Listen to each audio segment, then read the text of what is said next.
ব্যাপারে আমাদের আসলে কোনো আলোচনা হইল আমাদের বা আর্থিক অবস্থানই আমাদের অবস্থান আমরা জানিয়েছি। এর সাথে বাংলাদেশ ব্যাংকের তাদের যে ফাইন্যান্সিয়াল স্টেবিলিটি রিপোর্ট তার একটা প্রেজেন্টেশন দিয়েছে, আমরাও আমাদের প্রেজেন্টেশন দিয়েছি এবং আমরা নীতিগতভাবে অনেক কিছু একমত হয়েছি। পরবর্তীতে কী সিদ্ধান্ত হবে সেটা বাংলাদেশ ব্যাংকের উপরে। এই মুহূর্তে ওটা নিয়ে আমরা স্পেসিফিক্যালি অসুবিধা ব্যাপারে স্যার ওই যে সব যে ব্যাংকগুলোতে আসতেছে ম্যাক্সিমাম ক্ষেত্রে দেখতেছি আমরা কতগুলো ব্যাংকে এসালম বিপুল পরিমাণ টাকা লুট করে গেছে। আপনাদের স্যার আমানতের অবস্থা কি আছে? আপনাদের মোট ঋণের কত অংশ তারা গ্র্যাব করতে পারে? 10 মিলিয়ন টাকা নিয়ে গেছে। আমাদের এসালমের এক্সপোজার এই মুহূর্তে 6,000 কোটি টাকার একটু বেশি। 6,000 কোটি টাকার একটু বেশি। তো এটা খুব বড় এক্সপোজার না অন্যান্য ব্যাংকের তুলনায়। তো আমরা এটা ওভারকাম করতে পারি এবং এর বিপরীতে আমাদের যথেষ্ট কোলাটেরাল আছে।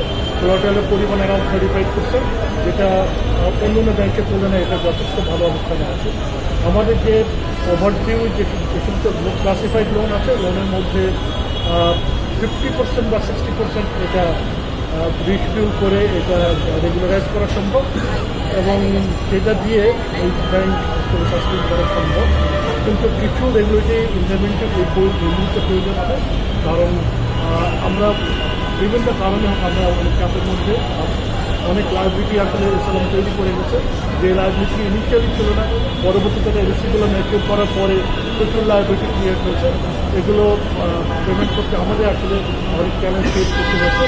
তো এটা ঠিক যে একটু এই ধরনের ক্ষেত্রে ইউজুয়ালি রিকভার করতে অনেক সময় লাগে। সেটা আমরা বাংলাদেশের কথা জানিয়েছি, আমাদের অবস্থান আমরা। স্যার আপনারা অর্থ মন্ত্রণালয়ের অর্থ বিভাগে একটি আবেদন পাঠিয়েছিলেন, 1 বছরের জন্য আপনারা সময় চেয়েছেন যে আপনাদের পক্ষে ইউটার্ন করা সম্ভব।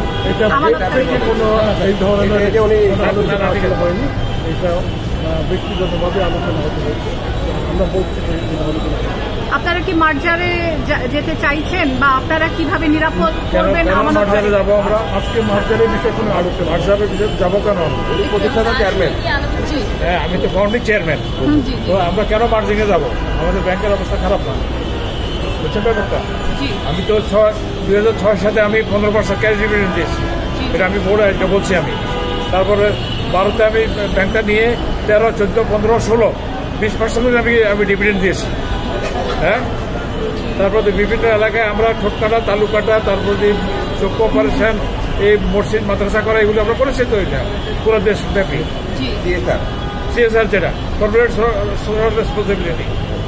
কাজে আমরা একীভূত পর্যন্ত কেন আমি চেয়ারম্যান সাহেবকে তো অনুরোধ করবো, আপনি একীভূত যাবেন না।